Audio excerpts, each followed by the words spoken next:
Welcome to the Silhouettes of Success podcast with your host, successful entrepreneur, broker, and business mentor, Amber Weitzer. Because success comes in all shapes, sizes, and styles, the Silhouettes of Success podcast is shining the light on industrious women with a collection of curated conversations of intentional inspiration designed to inspire your heart, ignite your mind, feed your soul, and gift you with actionable insights directly from inspirational, everyday women who've shown tenacity, grit, and grace, having taken on the challenges in their lives and business and won. Remarkable, down-to-earth, and relatable, Amber and her guests will share with you uplifting and extraordinary real-life success stories, motivational ideas that just might help spark something within you. With the deepest desire to serve you, help you grow, so you can begin to shine the light that will illuminate your very own silhouette of success. So, let's get to it. Hello, and welcome to the Amber Weitzer podcast, Silhouettes of Success. Today's Silhouette of Success VIP featured guest is second to none, with an extraordinary, purposeful mission. She is a happy wife of 25 years, proud mom of 3 children, nonprofit CEO, experienced consultant, and a newly published author of her first book, Diary of an Insecure CEO. She has over 25 years of experience in nonprofit leadership. She has raised over $35 million to help families to overcome poverty and homelessness in her current role as CEO of Interfaith Family Services. In addition, she is also the principal and lead consultant of Kim Williams Consulting LLC, a change management firm for nonprofit organizations. She resides just outside of Dallas with her Christ-following, sports-loving foodie family of 5. So please help me give a warm welcome to Kimberly Williams. Hello, Kimberly. Hello, so happy to be here. So grateful that you are able to join us today. Thank you. Thank you. So let's help illustrate your Silhouette of Success story. Have you share a little bit with our audience about your background?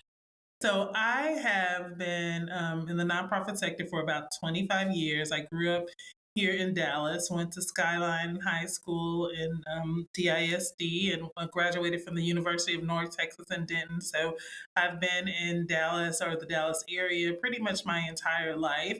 I originally pursued education as a course of study. I wanted to teach in high school and be an administrator, but it was a part-time job that really got me interested in the nonprofit sector. I was hired to interview families for a new community center that they were creating in South Dallas. HUD was building in South Dallas.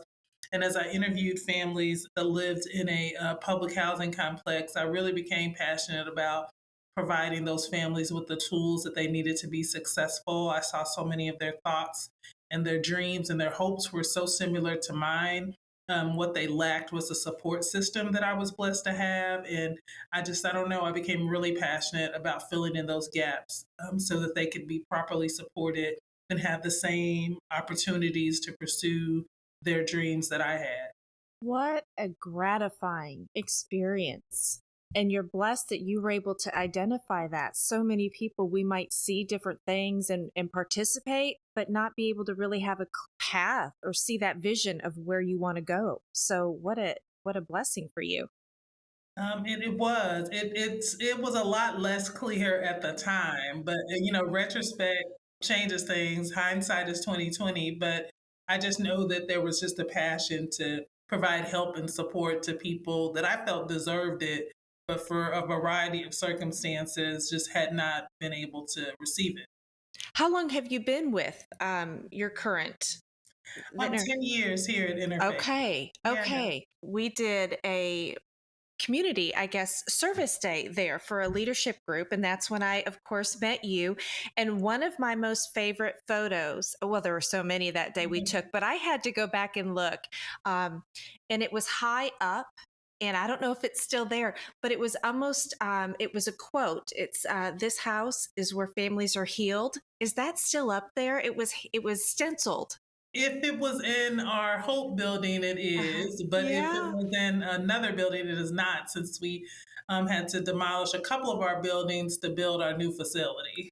Well, that's the perfect segue. So, talk a little bit about that, and then we're going to jump into your consulting and your book and all these great things because you have created an enormous amount of success there. So, talk a little bit about the new structure.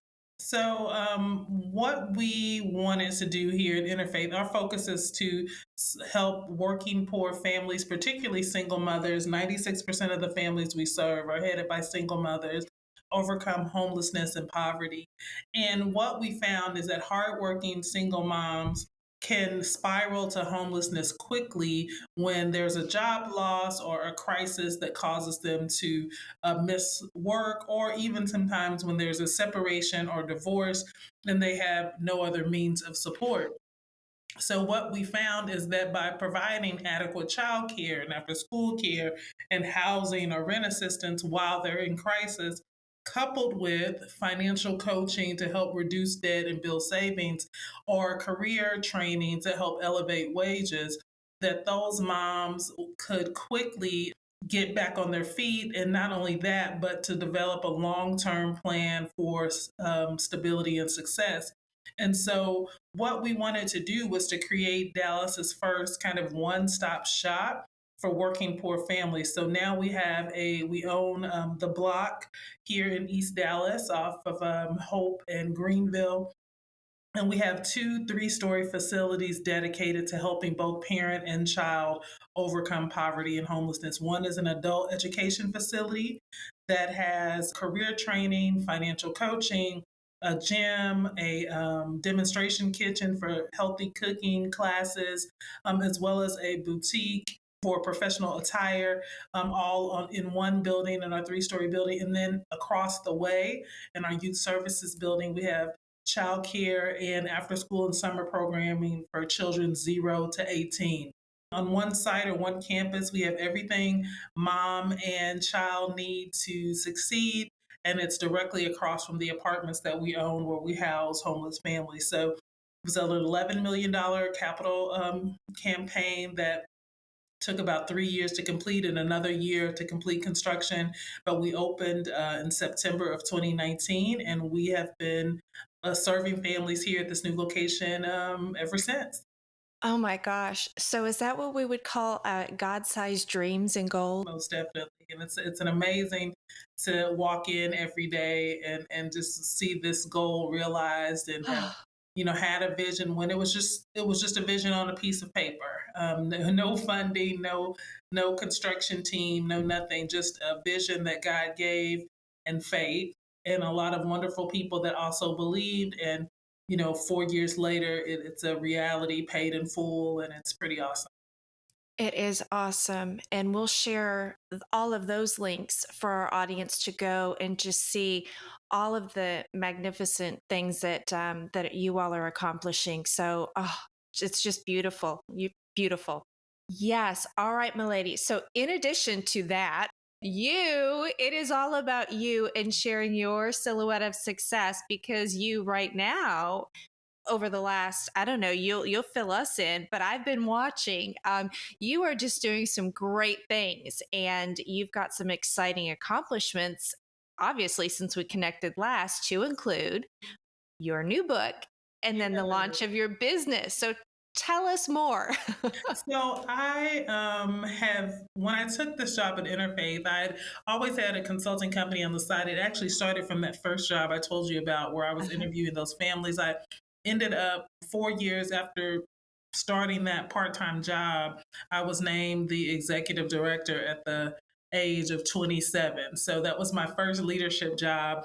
And then after becoming the executive director of the center, HUD reached out to me and asked me if I could help other neighborhoods create similar centers. And that's when my consulting business was launched in 2002. So, but I always wanted to have kind of a broader perspective of the nonprofit sector. And I just kind of consulted on the side. And when I took the CEO position at Interfaith, I informed them that I had a consulting practice that I like to take on, 2 to 4 clients a year. And that basically consulting was going to be like my act two after I retired from the nonprofit sector. And so what ended up happening, my first 5 years at Interfaith, I took no clients. It was all consuming.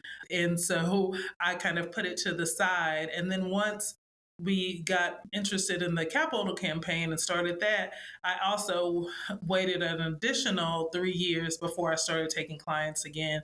And so that's why after we officially opened, I talked to my board and just let them know that I'd like to start helping other leaders realize their visions on the side as well.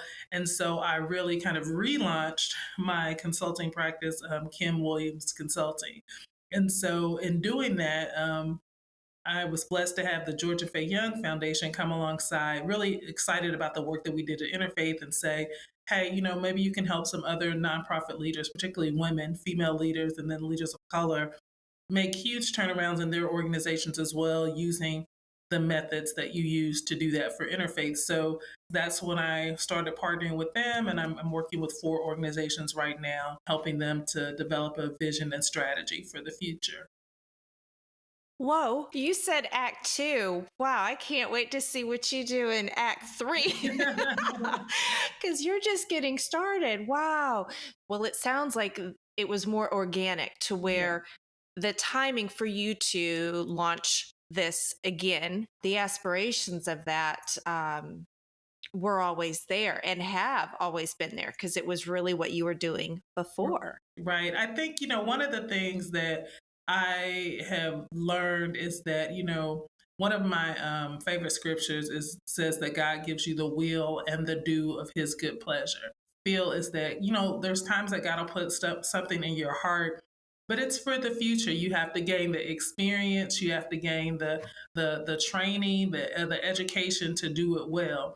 And I think often what happens is people give up on dreams instead of simply preparing for them. And the thing about the preparation process, you don't know how much you need until you get in it, until life teaches you. Like, I wanted to consult with nonprofits, but I had no idea the weight of leading a multi-million-dollar nonprofit organization. And I didn't want to give people advice for situations that I hadn't faced. And I know that I can't face everything, but at minimum, I wanted the pressure of feeling what a difficult decision may look like from a board perspective and a staff perspective. Because of that, I just let life teach me. And when the time come, I just kind of felt the spirit urging me to say, okay, now's your opportunity. So I never gave up on it. I feel like sometimes dreams have to lay dormant. They have to be in their own cocoon until they can hatch and really be all that they're supposed to be. So I think that that's what I did in this situation. And so when it was time again, everything aligned, and there we go. You just say it so exquisitely. As I'm taking notes here and I'm writing down and, again, sparking motivation in the audience and maybe someone just like what you just laid out is seen a vision or a dream, but did not realize that that's what they were needing to do because it seems that sometimes we may give up a little early out of frustration, Yes. but you just laid it out on why Right. it's okay. We're not there yet. We're not ready yet. Exactly. So Wow. it's Yeah. okay to lay it down, but you don't have to give it up. If you feel really strongly about something, you can lay it down and ask yourself, what stopped me? And like for me, I remember it was the last client that I had right before I left my first executive position. And she was needing to make some really difficult decisions for the organization. They were transitioning, they had lost funding, significant funding. And I remember having deep feelings about what I thought she could do, but I didn't know for sure. And I really felt like giving her advice to make a drastic shift in the direction of her organization and then walking away for her to have to carry it out and live it out just felt disingenuous to me. Sure. And so I remember just kind of telling her that, like, here's what I think, and I can, coach beyond the strategic planning session, but you're the one that's going to have to take the risk. And if your heart can't do it, then I don't have any problem with that. I think that part of the time we also have to be really careful about being in positions in which we're not adequately prepared. And we have to be honest with ourselves. I'll never forget going home after that meeting and saying to myself, are you really willing to take money from people to help them make choices you've never faced? And I had to be honest and say no. And that's when I started pursuing leadership opportunities with larger nonprofits so that I could have that experience. Well, that comes from the core Yeah. that you're able to do that and make that integritous decision on that too. And that was going to be another question leading into this. Who is the ideal client for your consulting for Kim Williams Consulting LLC? So, my ideal client is someone who is passionate, accomplished, but stuck, because I know exactly how that feels. You, Yes, yes. you've done enough to get you in the seat. You have the experience to get you there, but now you find yourself having bitten off more than you expected, and not sure of what to do next. Either because there's been a funding loss, maybe it's just all the craziness in the pandemic, maybe because there's new opportunities that have opened for you and you're just not sure how to walk through them, and you need some guidance and also someone to say it's okay to be courageous and do what other people haven't done before. And that's really my ideal client. Experience, but not like super experience. Maybe you've been in it for 1 to 5 years and you're really wanting to take your nonprofit to the next level. My ideal client is also someone who wants to achieve not just success, but measurable success that will have a long term impact. My philosophy regarding nonprofits is that they should be social enterprises that provide a tangible return on investment for donors. So if someone gives money from their discretionary funds to help families, I should be able to tell them what percentage of families we helped and how many remain self sufficient 1 to 3 years later. And so creating that type of structure takes a kind of an innovative business oriented mind that hasn't always been common in the nonprofit sector, which is why the Georgia Faye Young Foundation really wanted to see me work with other nonprofits. So I'm looking for people that really want to be change makers, who really want to move the needle, and maybe do something different when it comes to social services and nonprofit work, because that's my expertise. And I just believe that if this much money, time, energy is going to be invested in nonprofits who locally raise over 164, I believe, $1 billion in North Texas, then we should be able to look up and say, and here's the result of that. So I'm just looking to help people do that. That's a juicy number, Yeah. $164 billion Yes, here it is. locally. It is. Wow. Appreciate your, what it sounds like, rather systematic approach that you've got, Mhm. very strategic based in talking about those tangible results, because it's very respectful to hear and to be able to see where your money is going as the donor. Right. Yes, love that. I'm going to go back to this. I'm going to skip around for a second because you Sure. talked a little bit about your ideal client and them being stuck. So I'm going to turn it for a second Yeah. because you're so dynamic. And again, I watch your social media and watch all these amazing things you're doing. But do you ever find yourself in a rut Oh, or in a slump? And how do you get back on track? for sure. There's a reason why I named my book Diary of an Insecure CEO. I wanted to just put it out there that there are moments and multiple moments, plenty of moments, where I just felt incapable of doing what was before me. Where I was really wondered if I was the right person for the job, if I could do it. Um, so yeah, there's plenty of moments in my life where I felt stuck. And I think that it's a common thing. Anytime you're doing something for the first time, or anytime that you're doing something new, um, there's going to be those thoughts of, can I really do this? And it's whether or not we succumb to those thoughts that determines our future. And so I just wanted to make it known, and I hope to in some ways make it common for people to understand that you can be a leader, you can be a change agent, you can be a successful business owner without feeling like a success every day.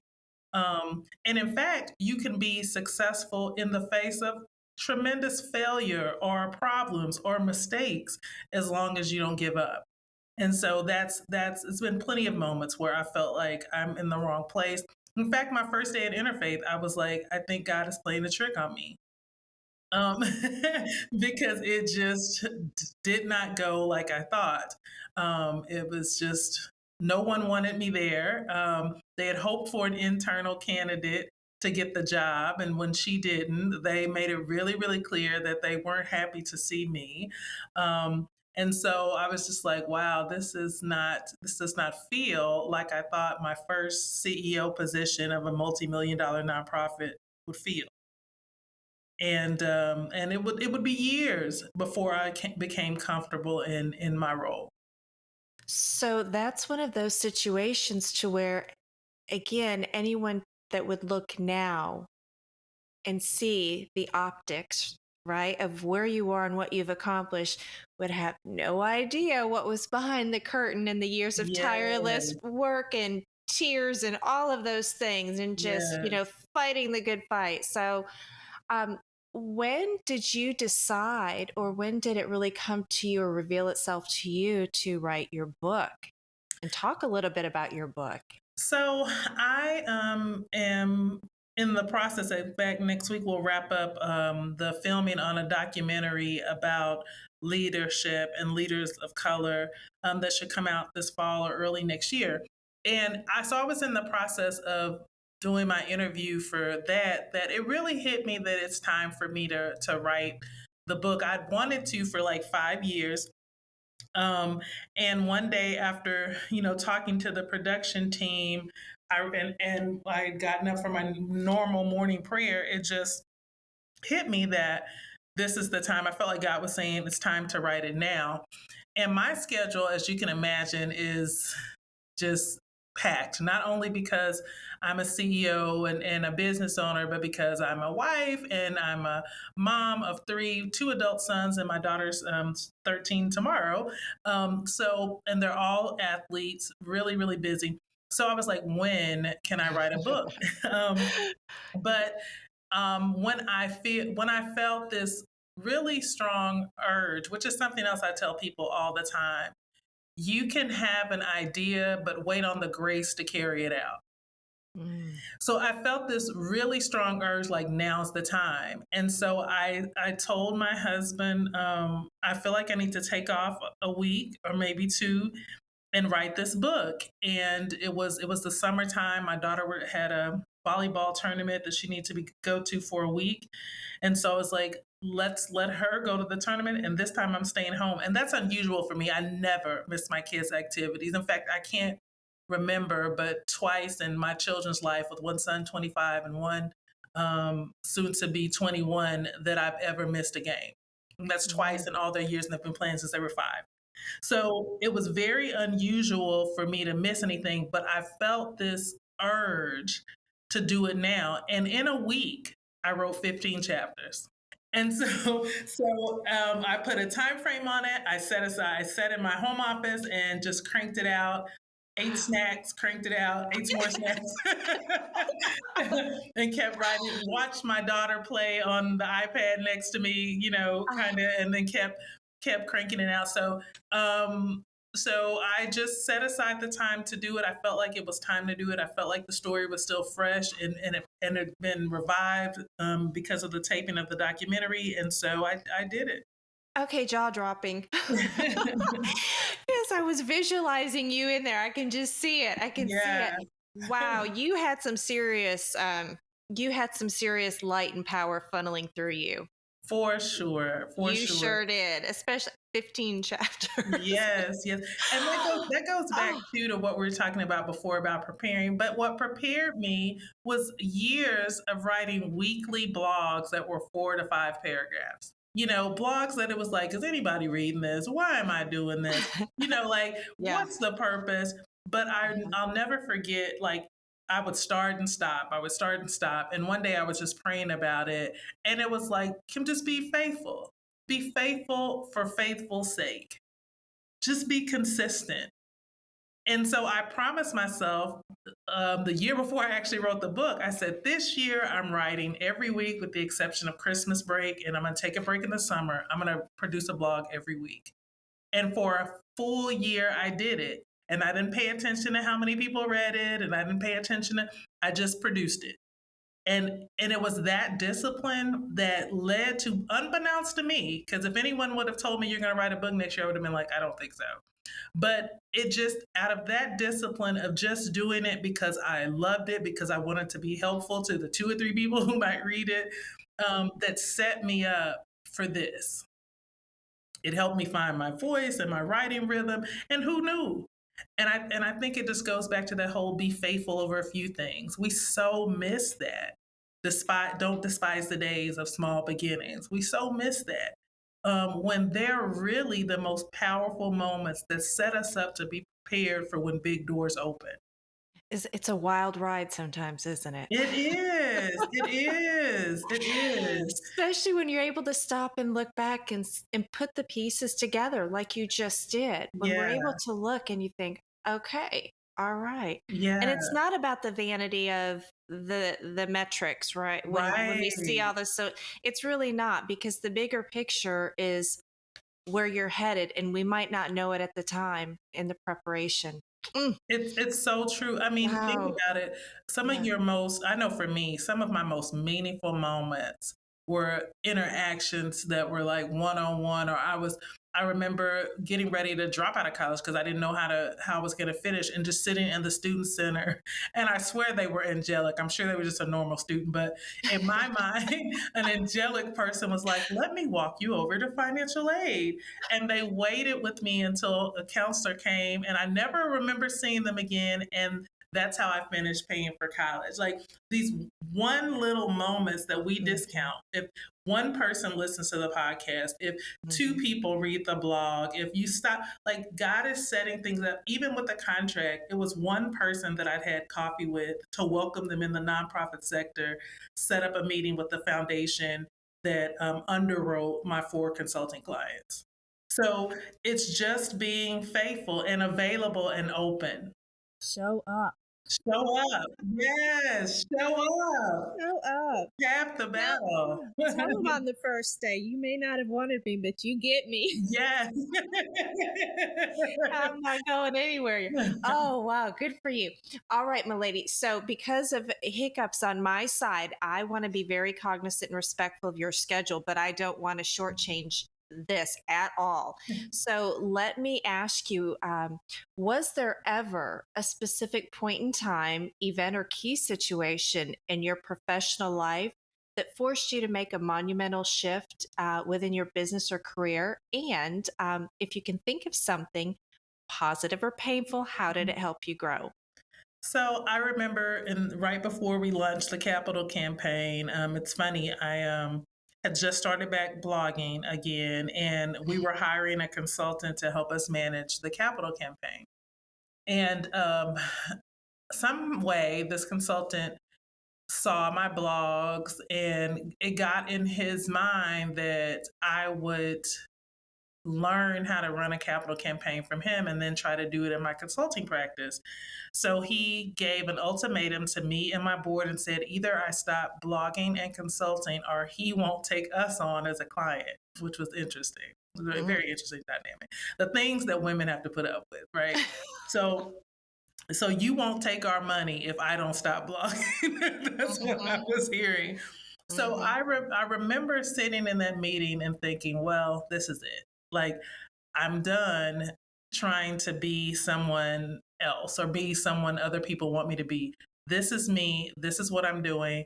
take it or leave it. I mean, I don't have to prove that I have integrity. My years of service have done that. I don't have to prove to some strange person that I'm a person of integrity. So I remember just taking a breath in that meeting and said, well, I'm not going to stop my blogging. I'm not going to stop consulting.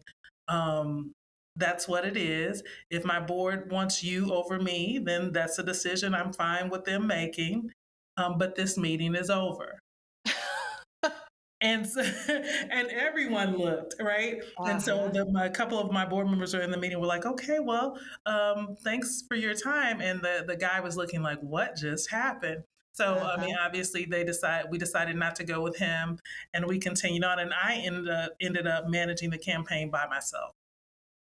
Which was a very interesting scenario, but I managed it by myself with my executive assistant, and we made it work. But I remember in that moment, I just decided that I was through jumping through hoops. I was through trying to prove to every new person that walked in the room that I was capable, or that I had talent, or that I walked in integrity, or any of that.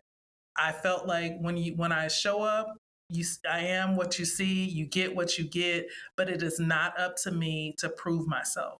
And so that was a life-changing moment for me. It gave me the confidence to complete the capital campaign. It gave me the confidence to begin to ask for what I thought I deserved in terms of just compensation, and even working with my clients on the side. I just decided, because at this point I was past 40 years old, and I was like, when is this going to stop? You know, at what point will my body of work speak for itself? And it dawned on me in that moment, it won't speak for itself unless I speak up for it. And that was life-changing. A significant moment in time for sure. Very liberating. Very. For you. Yes. And to be able to do that. And I'm picturing the room, but the amount of respect, additional respect, probably too, that a lot of those folks in there it just probably went off the radar that they had for you, because you were able to speak up and you knew your truth, and you said, you know what? Yes, I'm ready to gamble this on my values and principles. Good for you. Wow. Wow. I know the audience is taking notes, because I am. It's just like bet on yourself. Yes. Or you can't expect anybody else to. That's right. That's right. Oh my goodness. That is beautiful. So again, moving to different things and supporting you, as we begin to wrap up, where can our audience go to support you in your continued success, or connect with you on your socials to find you for your resources? Awesome. Well, I am on Facebook at CEO Diary by Kim Williams Consulting, and I'm on Instagram at Change with Kim. At Change with Kim. So that's where you can find me on Instagram, or my website is kimwconsulting.org. And of course, you can just find my book easily at diaryofaninsecureceo.com. Fabulous. And I will make sure that we get those links in the resource section, so it is completely at our audience's fingertips, so they can get all of that greatness with you. Thank you. Do you have maybe 2 more minutes? Sure. Okay. So real quick, because I'm skipping around, because I do want to respect your time. But we all value great resources that help uplift and encourage. Is there a favorite author or resource or anything that you'd want to share? In addition, of course, your book gets top billing. But is there anything that you'd want to share with the audience in addition of a different genre? I love all things Brene Brown. I remember reading her book, The Gift of Vulnerability, and just crying as I read just the intro. It wasn't even the first chapter. So I love her book, and she has a new leadership podcast that I listen to. I really, really love her a lot. So that's one of my favorites that I would encourage women in particular who are trying to lead courageously to follow. Super. I love it. I don't want to let you go, but I am. Okay.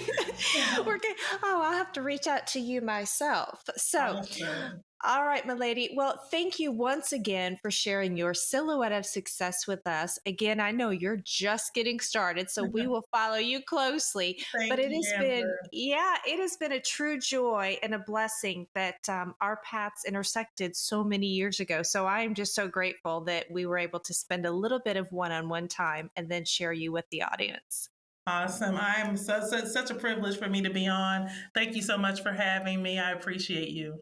All right, my lady. You have a great day, and thank you once again. Hey, you too. Bye-bye. Bye-bye. Thank you for joining us on this episode of the Silhouettes of Success podcast. If you enjoyed the show, make sure you subscribe so you don't miss out and join us for all the new episodes. We are here for you and with you. We encourage you to share this podcast on all your socials and pass on the light to help illuminate another silhouette of success. Amber would love to hear from you, and you can find her on Facebook, LinkedIn, Instagram, or head over to amberweitzer.com. Let's connect. Help us all shine and leave us a review too. To find out the latest ways to inspire your heart, ignite your mind, and gain actionable insights, subscribe at amberweitzer.com. We are honored, humbled, and full of joy that you've tuned in. Remember, you are exactly where you need to be, right here with us.